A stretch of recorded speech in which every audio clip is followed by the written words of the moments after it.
Good morning. We're honored to be here, and first to the surgeons here, I just want to thank everybody. Plays such a critical, important role, but what the surgeons do in our trauma centers is extraordinary. And unfortunately, in Chicago, I spent a little bit too much time in the trauma center there, and I don't want to get emotional here, but they just saved one of my guys' lives about 2 weeks ago. 13 hours of surgery. One of the guys in my program, and so to all those surgeons here who do this work every single day, it's truly remarkable.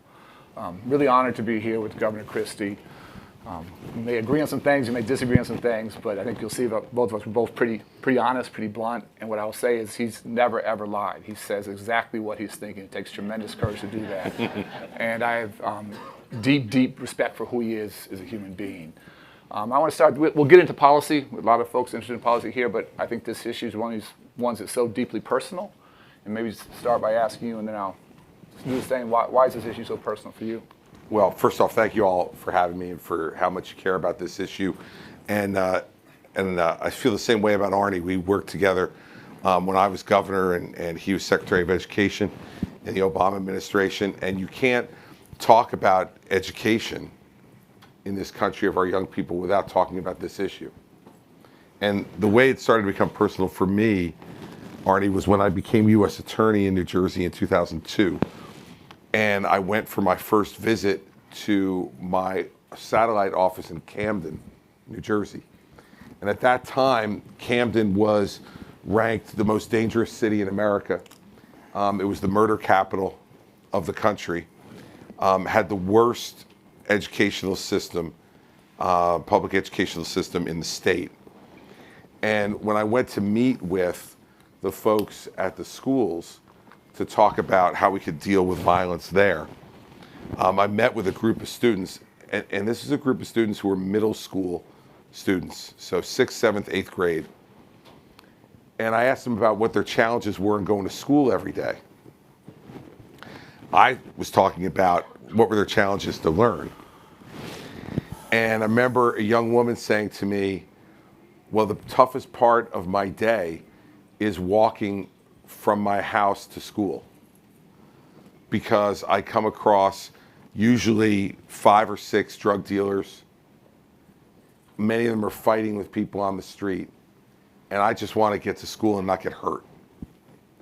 So that young woman was probably 12 or 13 years old, and it made me even more keenly aware of how does a child like that deal with the fear that she's confronting every day, just walking back and forth to school, and how can she be expected to be able to go into that school and learn when she's living in that kind of fear? And so that really started, my focus on how wide-ranging the gun violence issue is in terms of its impact, because it's not just what we heard the doctor talking about, that when someone gets shot and Nazir had his issue, yes, then we have to deal with the medical ramifications of that. But even before any of that happens, the fear of that violence and the knowledge of that violence and living around it every day affects these children in a way that is profound.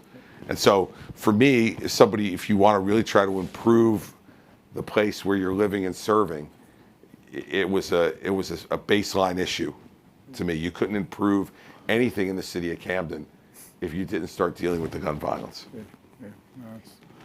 I was trying to answer my own question and ask another one, but I started to lose friends to gun violence when I was 14, 15, 16. I grew up playing basketball on the south and west sides of Chicago and had a series of older guys who protected me and gave me safe passage in and out of neighborhoods. And when you start to lose them at that age, I think it shapes you and honestly scars you in some ways. They're a little bit difficult to talk about, and didn't have a social worker counselor at that point. You just sort of internalized that. Fast forward 20 years, I took over the Chicago Public Schools when I was 36. Lots I'm proud of. I can come back another time and talk about all the things we did well if you're interested. But on my watch, in my 7.5 years, on average, we had a student killed every 2 weeks due to gun violence. It was a devastating rate of loss. And that was by far the hardest part of my job, was going to those funerals, going to those classrooms, there's an empty desk. My wife and I had 2 young kids at that point, meeting families 99% of the time after they had just lost their son or daughter. and that got progressively harder. That did not get easier. And everything else, academic achievement, labor management, budgets, that was all much easier than dealing with that rate of loss. And I don't think I know we, as whoever we thought we were, adults, educators, community leaders, we failed to keep our kids safe on the south and west sides of Chicago. Very naively, when we went to DC, I thought things couldn't get worse in Chicago. I thought it was at rock bottom. In the 7 years our family was in DC, it got a lot worse. So for me, I'm just a kid from the south side. I lived 2 blocks from where I grew up, going home and trying to work on this issue that I think was eating the soul, as a cancer eating the soul of our city. For the past 8 years since I've been home, just working with the young men, women, unfortunately down to 12-year-olds now, because that's who's also shooting and being shot. We have a teen center. Working with those most at risk of shooting and being shot and doing a wide range of things, trauma counseling, academic help, life coaching, therapy, and then eventually moving them to the world of work, moving them from the life of the streets to the legal economy. So I always say it's the hardest work I've ever done. It's honestly the most heartbreaking, but it's I hope the most meaningful and definitely the most inspiring work I've ever done. And so many lessons, but what I see every day is this incredible transformation of folks who are caught in these cycles of violence, who have been shooters, who have shot others, who are doing something very, very different with their lives. But your point, just going back about the school piece, I'll never forget it, CPS, so many stories, but when I visited one school, one young guy gave me a picture of him climbing up a ladder, and his caption was, "If I grow up, I want to be a fireman." And for me, it was always when I grow up, when I grow up, when I grow up. And that was his reality, if I grow up. And that's, I always say, it's never our kids' fault. It's our fault as adults and leaders. We don't keep our kids safe. So I'm all in, and mine is a little policy, but a lot just in the trenches, in the streets, working with those and giving them a chance to get out, and very encouraging results, and we're trying to grow and scale. The question I have is, this is one of those issues where maybe one of the top issues where there's the biggest connect between where public opinion is and what actually happens in Washington. There's actually a lot of consensus that's not very political at all. But why is this issue so hard to get anything done on? And why is there such a divide between what the American people are pretty clear they want and what actually happens? Well, look, I think that from a political perspective, you've had over the course of a long period of time real powerful interests in Washington that have benefited from inaction. And so it's not as if those forces are looking to have members of Congress or a president do something. In fact, they're kind of fine with the status quo. So what they do is they just put every roadblock that they can in front of it to do that. And the way our system is set up, inaction is the easiest thing to happen. Path of least resistance. Right? Yeah. It's just the easiest thing to happen, and it's gotten worse and worse over time. And Arne and I were talking in the green room before we got here about, how much, my view after having campaigned around the country last year, how much so many of the American people just despise Washington, D.C. And the sense I got from it is they don't despise Washington, D.C. because of what they do. It's because of what they're not doing, what they're refusing to address. And this is one of those issues that just has not been addressed over time. So then as a governor, as with many things that happen, if Washington's not doing something, the governors don't have a choice. Like, you're a member of Congress, you can always blame somebody else. There's always, the chairman of my committee wouldn't post my bill, or the speaker wouldn't put it up for a vote, or there's always some, BS. When you're a governor, their attitude is like, this is what we elected you to do. Like, you're in charge. You should be making these decisions. And so one of the things that we found and built consensus around was changing the way we police. And we can get to the other policy issues too, in terms of individual gun laws, and I'm happy to talk about those. But I will tell you that going back to Camden, what I figured out when I was U.S. Attorney was that the policing was not only ineffective, but it was contributing to the violence because they were acting violently. And it was contributing to an atmosphere of violence in the city that everybody felt like they needed to be a part of to survive. So that lesson that I learned over those 7 years, I brought with me when I became governor then. And I went to negotiate with the police to talk about doing policing totally differently in Camden. And they basically told me to go away. And I don't know what I'm doing. And so I went to the mayor, African-American female Democrat mayor of Camden. And I said to her, here's the deal I'm going to offer you. You know we need to change the policing. She agreed. I said, if you fire the entire Camden City Police Department, I will fund replacing that entire police department with a new police department that we will train differently and that will act differently. But you got to get rid of all these people. It's broken and we can't do it. And she swallowed hard and she said, all right, I'll do it. And we fired the entire Camden City Police Department, replaced it with a county police department metro division. So we weren't directly replacing them. That was for all the lawyers out there, the way we got around it legally. And we had two principles that we trained them on: community policing and violence de-escalation. And I was in Camden 3 weeks ago for an event and met with the chief of the Camden County Metro Division Police. Since we did that in 2012, murders in Camden are down 75%. Assaults with a gun are down in Camden 65%. It has transformed the city. And why? Because the police are now seen as part of the community, and they ride around on bikes, most of them. They're out of cars. They're either on foot or on bicycles. They've been trained in violence de-escalation so that when they confront a violent situation, they don't immediately go to their guns and contribute to the violence.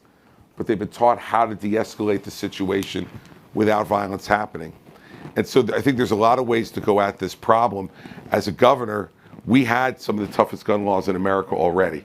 New Jersey's probably ranked third behind New York and California for the strength of our gun laws.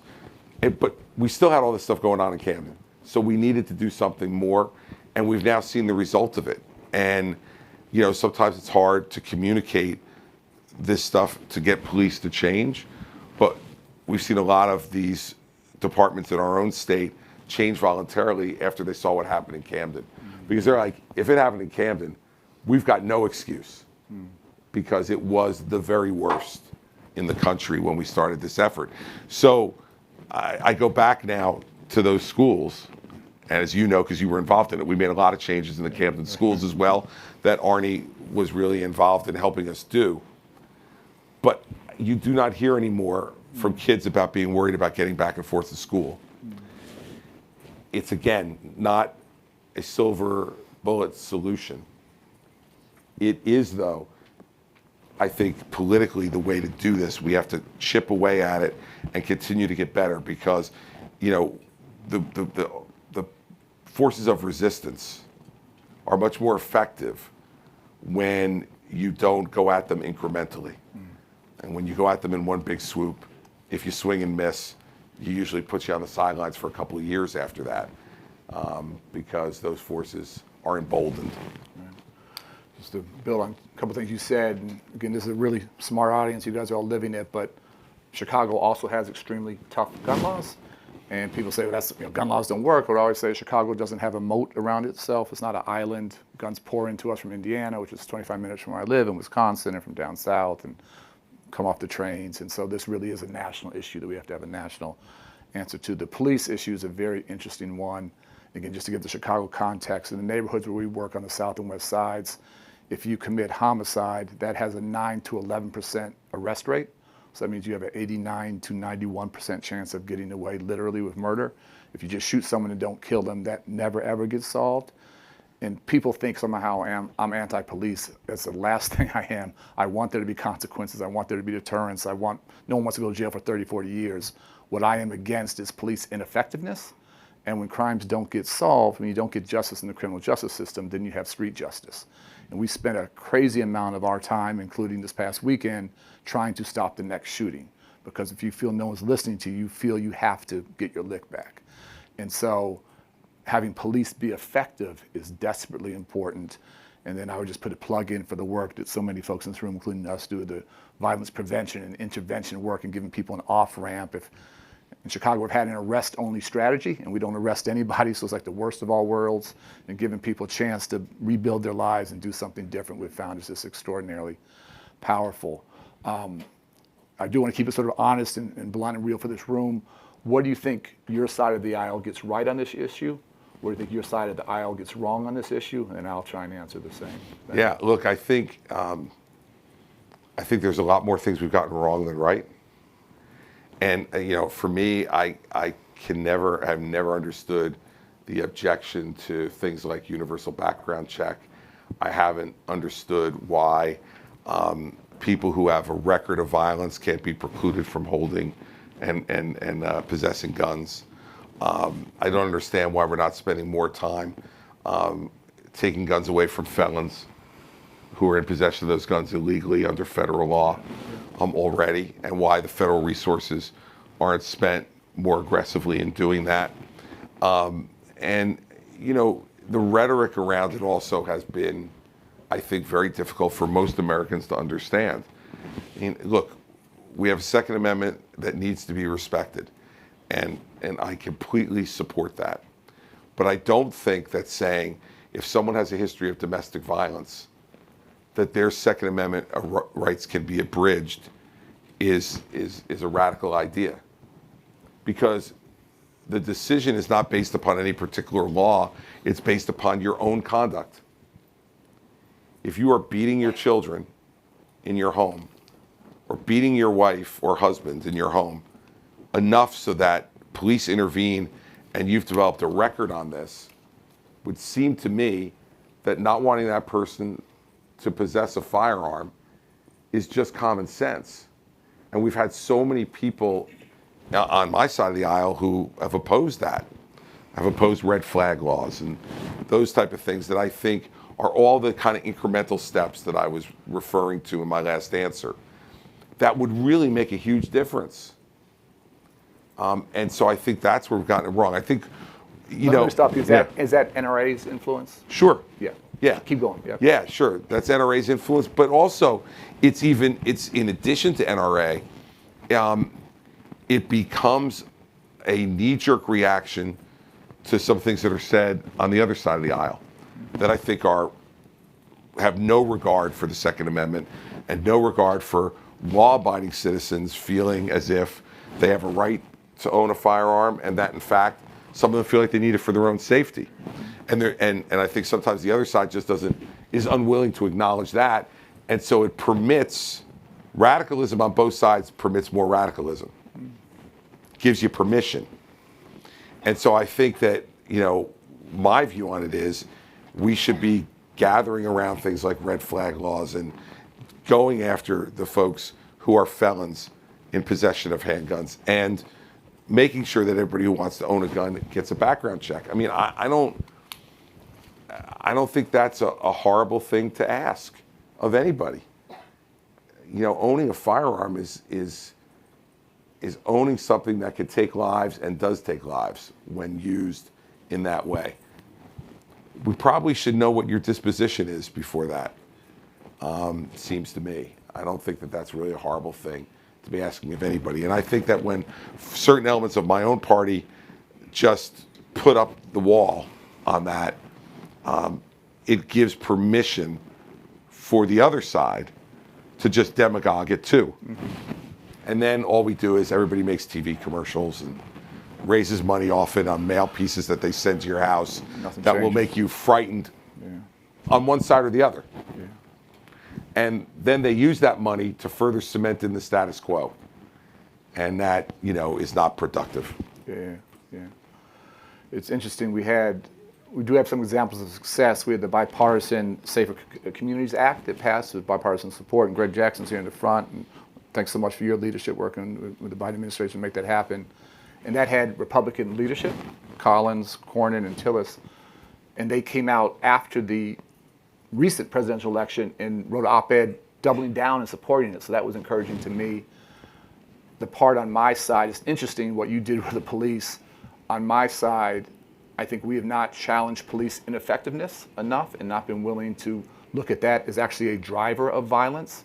And for whatever, union issues, power issues, have not been willing to go after that. The part I've struggled with on your side, honestly, is that for me, someone like Cornyn comes aboard only after Uvalde happens in his state. And I see Republicans move when it hits them, but it's like they don't understand if it hits, in Connecticut and Sandy Hook or Parkland and Florida, that it's going to come their way eventually. And so that's the part, from a political leadership, moral standpoint, I don't understand why it has to be very personal for them to start to act. Because then it means votes. Yeah. I mean, let's just be honest. Yeah. Then it means votes. And this is especially acute with members of Congress, in my experience. Like, we have a Congress right now, and I'm talking about both sides, who care more about having the job than they care about doing the job. They care the most about the title. And so they play in the way that I don't get too far in the weeds here, but the way we district the congressional districts. Yeah. We have a 435 member House, and there are literally 10% of the seats that are in play every 2 years, 45 or so. All the rest of them are predetermined based upon which party it is, right? So what you have is a group of people who then, the overwhelming majority, 390 of them, let's say, are playing to the extreme of their party on both sides and aren't encouraged at all to do the things that you just talked about. In fact, they're discouraged to do it, because if they do, Cornyn was threatened, Tillis was threatened with primary challenges for coming out and doing what they did, and they deserve a great deal of credit for saying the hell with it, this is worth it. Yeah.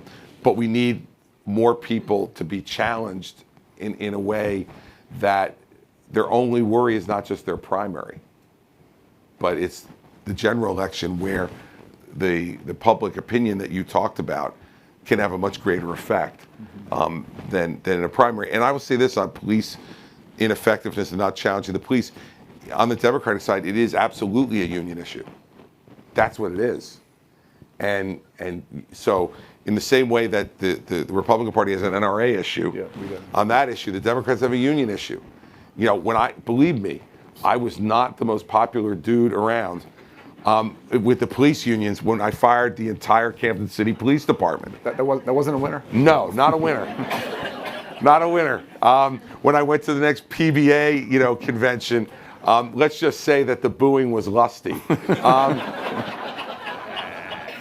And in the end, though, like, I don't understand why you want these jobs if you're not going to do these jobs. Like, when I was governor for 8 years, kids would come to the State House and ask.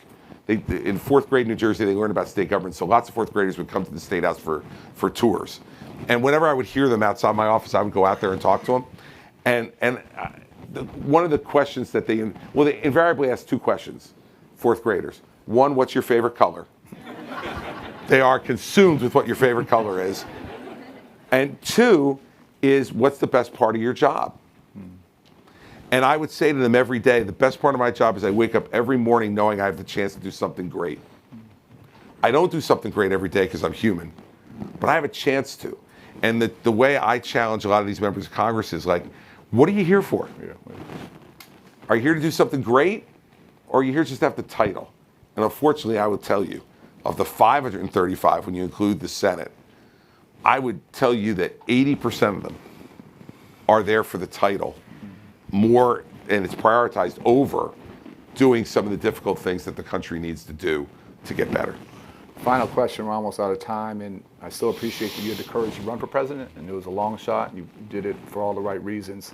If you would have won, if you were the president today, what would you have tried to do on this issue? All the things that I just told you on those laws and trying to make them national. Because a Republican president, by the way, is the only one who can do it. Because if a Republican president is willing to give on that, it can shame members of their own party to have to come along. Yeah. And believe me, like when I was governor, I used the other power I had to get stuff that I wanted. All right, so you don't want to vote for me on this piece of legislation regarding gun safety. Okay, that's fine. And who did you want to be a judge? Yeah, that's not happening. You know, what funding did you want that goes to your district? Oh, geez, we just don't have it.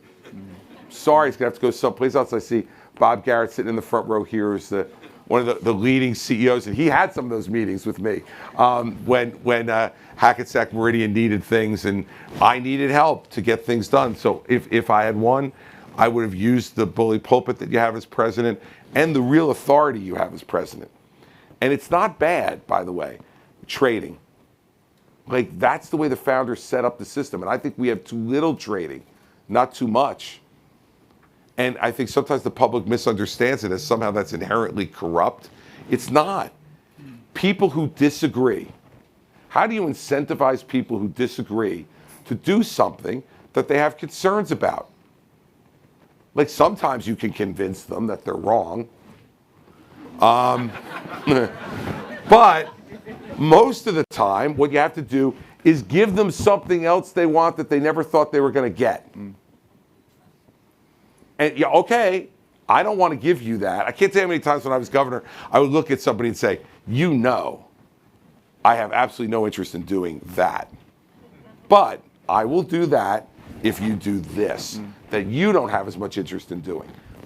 We need to get back to a system and have leaders that are willing to do that, not just my way or the highway leaders who just say, you do it my way or that's it, I'm not doing anything. And that's what leads to the stagnation and the problems. And I think each president that we've had over the course of, let's say, the last 30 years has been challenged to provide more of that leadership. And unfortunately, most of them have provided less, except in moments of real crisis.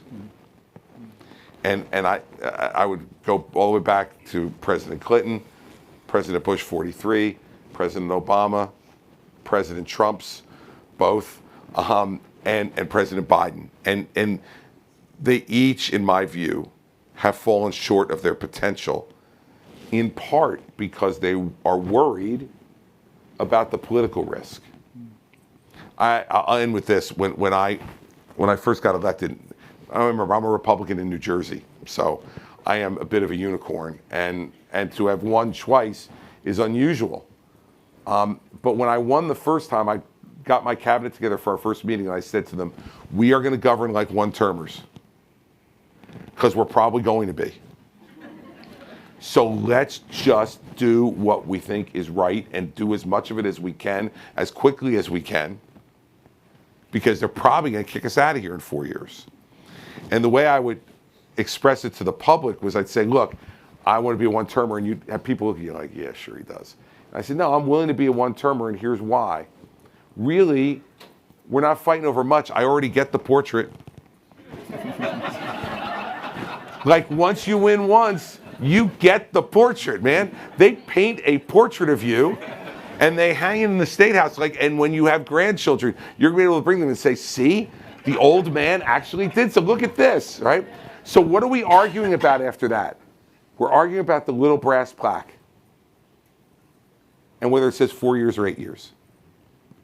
And I used to say to my team all the time, I am not selling my soul for a brass plaque. I already got the prize. Now let's do something with it. And if it turns out they kick me out, I still get the portrait. And I wish that more people thought that way about it, because guess what? When I came up for re-election, I got 61% of the vote in a blue state. And I really believe it's because people went, man, this dude is crazy. Like, I don't agree with him on everything, but he did it. He did something. And I think this issue needs people who decide that their career is worth saving lives. It's what you're doing in Chicago and dedicating your career to saving lives. It's what a lot of people in this audience are doing. And we need more people who put their hand on the Bible and take the oath to actually think that way too. And if they do, then this is a fixable problem. But if they don't, it's not. Thank you all so much. Thank you, guys.